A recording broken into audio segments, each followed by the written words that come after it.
Hello, everyone. Welcome to Daily Listening English. Today's lesson is about to begin. Let's learn, listen, and speak English together. Some people study English for 10 years and still feel nervous every time they speak. But other people just listen every single day, and after only a few months, they speak so much better. Listening truly is the secret. So if you listen to this video all the way through, your English will genuinely get better. Let me quickly explain why this actually works, because I don't want you to just trust me blindly. When you study with a textbook, you learn English piece by piece, one grammar rule, one word at a time, and your brain has to consciously connect all those pieces together later, which is slow and difficult. But when you simply listen to natural speech like this, your brain does something completely different, the exact same way you learned your very first language as a child, just by hearing it constantly around you. And here's one important tip before we continue. Do not try to catch every single word I say. If you miss a word here or there, that is completely fine, genuinely fine. Just relax and follow the general meaning, the story, the flow. Your brain is smarter than you think. It fills in small gaps automatically over time. Chasing every word actually makes listening harder, not easier. By the end, you will feel more confident and your listening will improve. I promise you that. So make yourself comfortable and let's begin. Let me start with something we all do every single day, our morning routine. My alarm goes off at 6 o'clock every morning. I know some of you are probably thinking, 6 o'clock? That is quite early. But honestly, I like the morning. It feels quiet and it feels peaceful. Before I do anything else at all, I drink my coffee. Coffee is not optional for me. Coffee is required. After my coffee, I usually exercise, I go for a walk, or sometimes I just do some stretching at home. Stretching in the morning genuinely wakes up your whole body. It makes you feel alive. After that, I take a shower, I get dressed, and then I eat breakfast. I usually eat oatmeal with banana. It gives me energy and it is healthy. And then I start my day. Let me say that whole routine again, slowly, so you can really hear the natural rhythm of it. In the morning, I wake up at 6.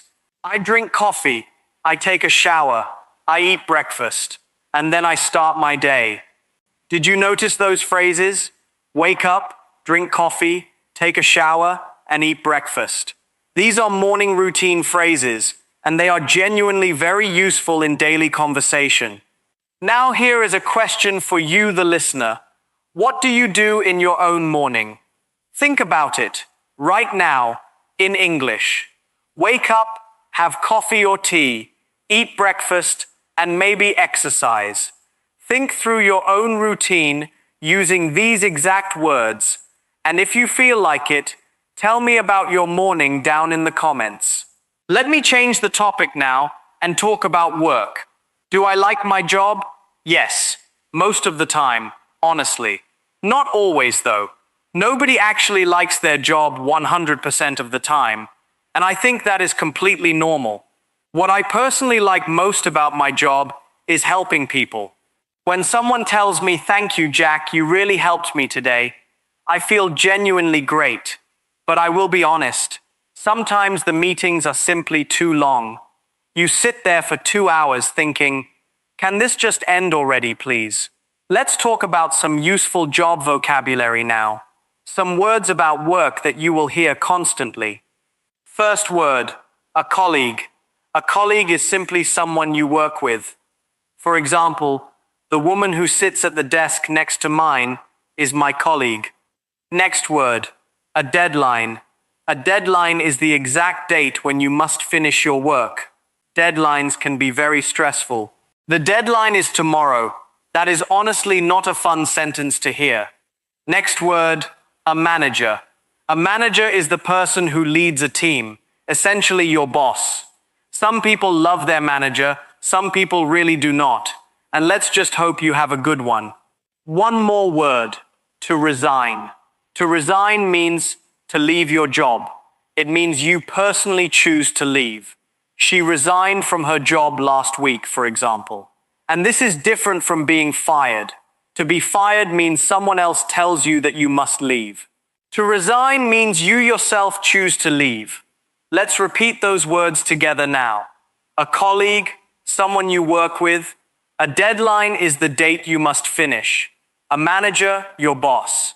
To resign, to choose to leave your job. Great, you're doing really well so far. Okay, new topic. Are you hungry? Because I am always a little bit hungry, honestly. Let's talk about food. What is my favorite food? That is genuinely a hard question, but I really love pasta, Italian food in general. Pasta, pizza, tomato sauce, and simple food that is so incredibly good. Do I cook at home? Yes, actually, I really enjoy cooking. I find it deeply relaxing. After a long day, I go into the kitchen, I cook, and I completely forget about everything else. Cooking, honestly, is a kind of therapy for me. Now let's talk about going to a restaurant, because this is genuinely very practical for anyone learning English. Imagine you walk into a restaurant and the waiter comes over to your table. The waiter typically says, "Good evening, welcome, can I take your order?" That phrase means, "What do you want to eat?" And you respond politely, something like, "Yes, I'd like the pasta, please," or "I'll have the chicken, please." In English, at a restaurant, we never say, "Give me the pasta." That would sound genuinely rude. Instead, we say, "I'd like the pasta, please," or "Could I have the pasta, please?" Let me walk you through a quick example. Imagine the waiter says, "Good evening, welcome to our restaurant. Can I take your order?" You respond, "Yes, thank you. I'd like the tomato soup, please." Then the waiter asks, "And for your main course?" You answer, "I'll have the grilled salmon, please." Then the waiter asks if you would like anything to drink, and you say, "Could I have a glass of water, please?" Let's repeat these key restaurant phrases together now. I'd like the soup, please. I'll have the chicken, please. Could I have a glass of water? Can I take your order? Perfect. Now you genuinely know how to order food in English. If you're enjoying this so far, and I really hope you are, please give this video a thumbs up. It genuinely helps other English learners find it too. And if you have not subscribed yet, please do. I make videos exactly like this every single week. New conversations, new vocabulary, and new practice. Okay, let's keep going. There is still so much more to talk about. Let's move on to travel now. Have I traveled to many countries? Yes, I genuinely love traveling. I think I have visited around 15 or 16 countries so far. Where was my favorite place? That is honestly such a hard question. Every single place was special in its own different way, but I think Japan stands out the most for me. Japan, for the incredible food, but also deeply for the culture. The people there are so kind. The cities are so clean and organized, and nature there is genuinely so beautiful. I have also been to France, Italy, Spain, Turkey, Thailand, and Morocco, among others. Morocco was truly incredible. The colors, the markets, the food, the people, everything felt so vibrant and alive. The markets there are called souks, and you walk in and there are spices, rugs, lamps, everything you could possibly imagine. And the food in Morocco, honestly, the tagine especially, a slow-cooked stew with chicken or lamb, vegetables, and rich spices is so tender and so genuinely delicious. Actually, let me tell you about one specific evening in Morocco that I still think about often. It was my third night there, and I got completely lost walking back to my hotel through the old part of the city. The streets there are so narrow and winding. They genuinely all look the same after dark. I was a little nervous, honestly, but then I turned a corner and suddenly smelled cumin and cinnamon and grilling meat all at once, and I followed that smell straight to a tiny food stall with maybe 4 plastic chairs. An older man was cooking there alone, and he didn't speak much English, and I didn't speak much Arabic, but he simply pointed at his tagine pot, smiled, and held up one finger, meaning one plate. I sat down and ate the best meal of my entire trip, paid maybe $2, and somehow found my way back to the hotel 20 minutes later, feeling completely happy instead of lost. That's honestly one of my favorite travel memories. Not a famous landmark, just smell, one tired stranger, and good food. Let's learn some useful travel vocabulary now. First word, a passport. A passport is the official document you need to travel to another country. You must always have it with you when you travel internationally. Next word, a visa. A visa is special permission to enter a certain country. Some countries need one and some do not. It really depends on your passport. Next word, luggage. Your luggage is simply your bags. Everything you carry when you travel. You can also say baggage. It means exactly the same thing. My luggage is always so heavy because I always pack far too much, every single time. Next word, accommodation. Accommodation simply means where you stay, your hotel, hostel, or apartment. I'm looking for accommodation in Paris, for example. Last travel word, itinerary. An itinerary is your travel plan, what you will do on each specific day. My itinerary for Japan includes Tokyo, Kyoto, and Osaka. Let's repeat these travel words together now. Passport, your travel document. A visa is permission to enter a country. Luggage, your bags. Accommodation, where you stay. Itinerary, your travel plan. Excellent. Now you are genuinely ready to travel the whole world in English. Now let's switch gears completely and talk about something we all secretly worry about a little. Our phones. How much time do I spend on my phone every single day? Honestly, probably around 4 or 5 hours. And I know that sounds like a lot, but it is not all bad. I use my phone for work too. I check emails, I message people, I use social media, I watch videos, I read the news, I take photos, I use maps whenever I get lost, which honestly happens more often than I would like to admit. Think about this for a moment. 20 years ago, people simply did not have smartphones at all. They used paper maps, they wrote actual letters, and they called each other from payphones. Public telephones where you put coins inside before you could call anyone. It sounds so old-fashioned today, but it really was completely normal back then. Now everything fits on one small device. Your phone, camera, computer, map, music, and television, all in one place. And sometimes we honestly forget to even use it as a phone at all. Is technology good or bad for us? I genuinely think it is both. It is good because it connects us. I can talk to a friend in another country right this very second, but it can also become bad if we use it too much. If we spend more time on our phone than with real actual people, that becomes a genuine problem. Balance is truly the key word here.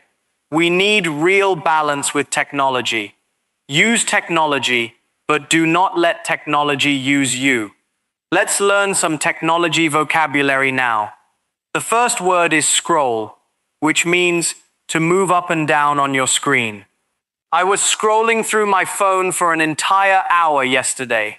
Next word, to charge, which means giving your phone electricity, filling up its battery. My phone is dead. I need to charge it. When a phone has absolutely no battery left, we simply say it is dead. One more tech word is update, which means installing a new version, new software onto your phone. Your phone often says, please update your phone, and we always say, remind me later, and then we completely forget about it for 6 whole months. Let's repeat the technology words together now. To scroll, move up and down on the screen. To charge, give electricity to your phone. An app, a program on your phone. To update, install a new version. Have you ever noticed that when native speakers talk, it sounds like the words are all stuck together, almost like one long word instead of separate ones? That's not your imagination, and it's not because we speak too fast on purpose. In natural English, we connect words together constantly. For example, I say want to, but it usually sounds like wanna. I say going to, but in casual speech, it often sounds like gonna. Even a simple phrase like, what do you want, in fast natural speech can sound closer to what do I want. This is called connected speech, and honestly, nobody ever teaches this clearly enough in traditional classes. Textbooks show you words standing alone, neat and separate, but real spoken English is not like that at all. Words lean into each other, and some small sounds almost disappear completely. This is exactly why you might understand a written sentence perfectly, but feel completely lost when a native speaker says the exact same sentence out loud. It is not a vocabulary problem, it's a listening pattern problem. And the good news is, the more natural English you simply listen to, like right now in this video, the more your ear quietly trains itself to recognize these patterns until one day that fast connected speech doesn't sound fast anymore. It just sounds normal. Hello, and welcome to Slow English Podcast, the podcast for learners who want to speak English with more confidence and joy. I'm Jack, and I'm here to help you speak English more naturally, step by step, day by day. I will be speaking slowly and clearly so you can follow me and repeat after me. In today's episode, we're going to talk about something very simple but very powerful. How to learn English alone without a teacher.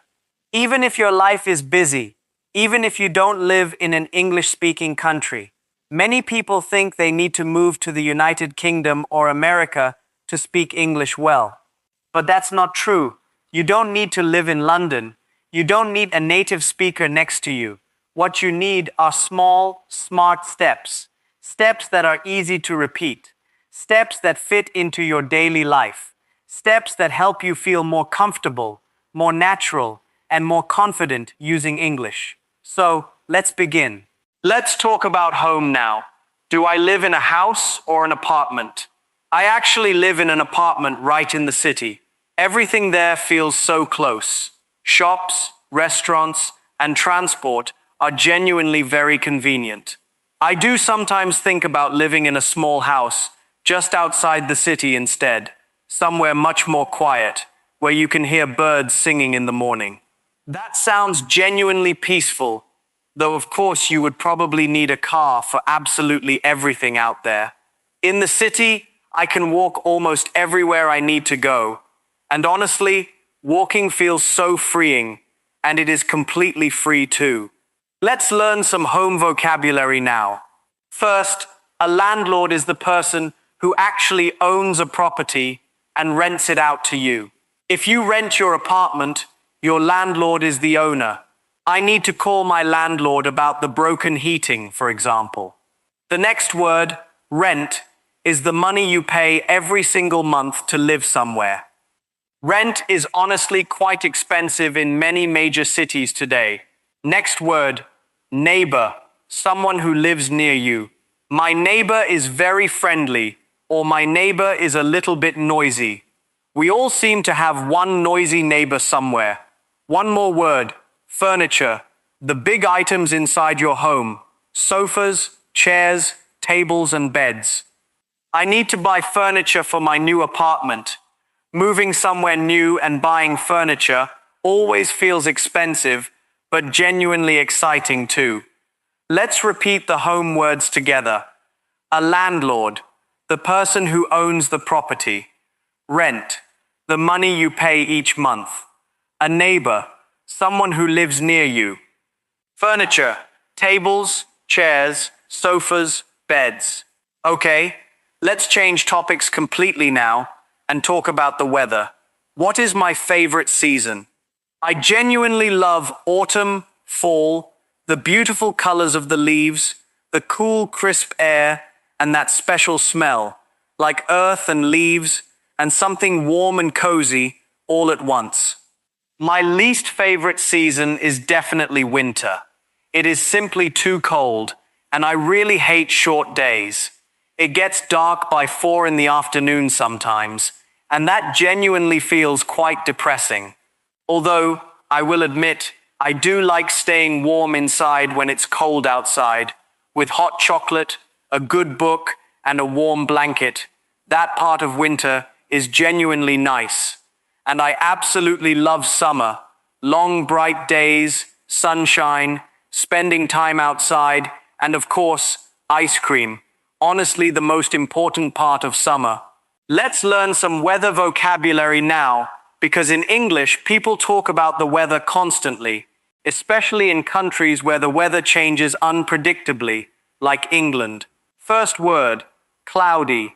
When there are many clouds filling the sky, it's very cloudy today. I think it will rain soon. Next word, foggy. Fog is like a thick white cloud sitting right on the ground. You genuinely cannot see very far. Drive carefully. It's very foggy this morning. Next word, humid, meaning the air itself contains a lot of water, wet, heavy air. The weather is hot and humid today, genuinely quite uncomfortable. It makes you feel sticky and hot. The last weather word is forecast, which tells you what the weather will be like.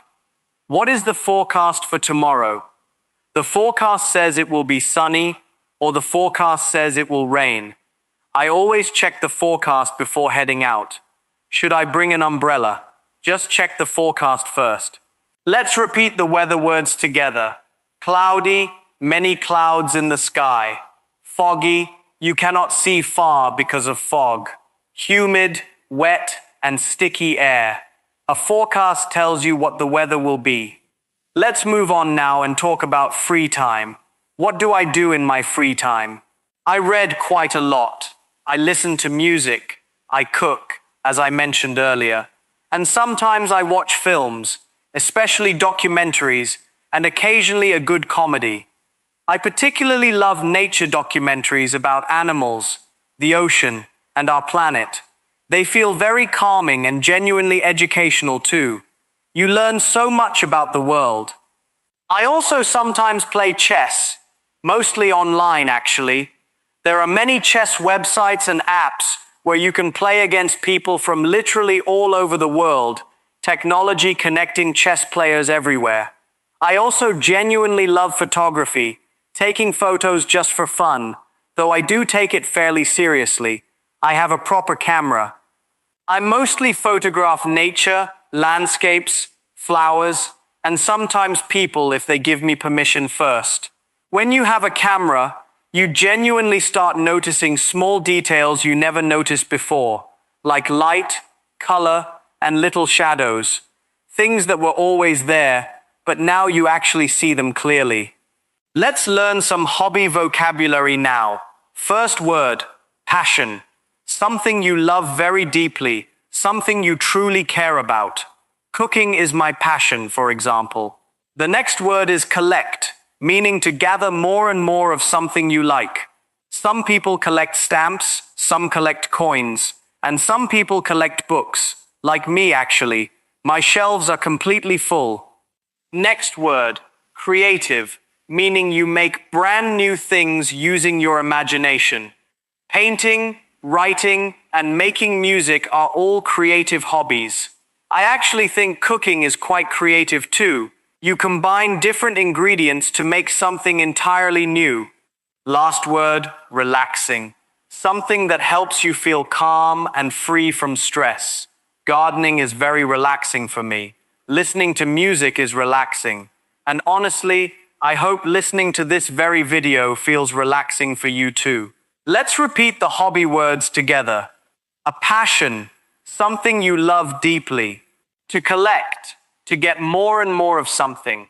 Creative, you make new things with your imagination. Relaxing makes you feel calm. We are getting close to the end now, so let's finish with some genuinely useful everyday expressions, ones that will help your English sound much more natural. The first expression is, "That's a good point," which you say when someone shares something smart or correct. That's a good point. I honestly hadn't thought about that before, showing that you are truly listening and respect the other person's ideas. Next, actually, which you use when giving real or somewhat surprising information. I thought it would be expensive, but actually it was quite cheap. You will hear this word constantly in everyday English. Next, it depends, which you say when the answer genuinely changes depending on the situation. Should I bring a jacket? Well, it depends on the weather. Not everything has one simple yes or no answer. Life is a little bit complicated sometimes. Next, by the way, helps you introduce a completely new topic or something you just remembered. By the way, did you hear the news today? It helps conversation move naturally from one thing to another. Last expression, I totally agree. A strong way of saying yes, I agree completely, and I totally agree with you. And that's exactly what I think too. And if you ever want to disagree politely instead, you can say, I see your point, but, followed by your own different idea.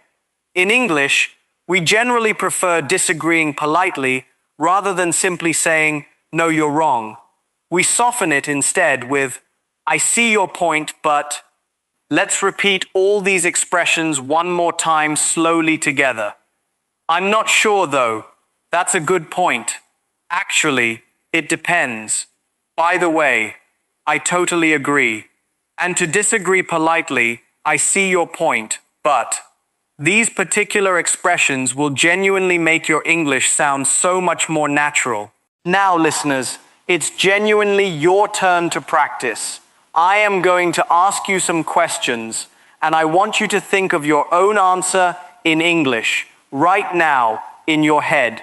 Don't worry at all if it isn't perfect. Just think, just try. Question 1. What time do you wake up in the morning? Is it early or late? Question 2. What is your favorite food? Is it pizza, rice, soup, or pasta? Question 3. How do you spend your free time? What are your hobbies? Question 4. Have you traveled to another country? Which one? What was it like? Question 5. Honestly now, how many hours do you spend on your phone each day? Question 6. What is the weather like where you live right now? And the final question, question 7. What is one thing you personally want to improve in your life? Maybe your English, your health, your job, or your habits. If you thought through all 7 of those in English, that is genuinely real progress. You should feel proud of yourself. Let's finish now with one last quick review of the most important phrases from today. Say them along with me if you can. Morning routine phrases. I wake up at 7. I drink coffee in the morning. I take a shower and get dressed. Restaurant phrases. I'd like the pasta, please.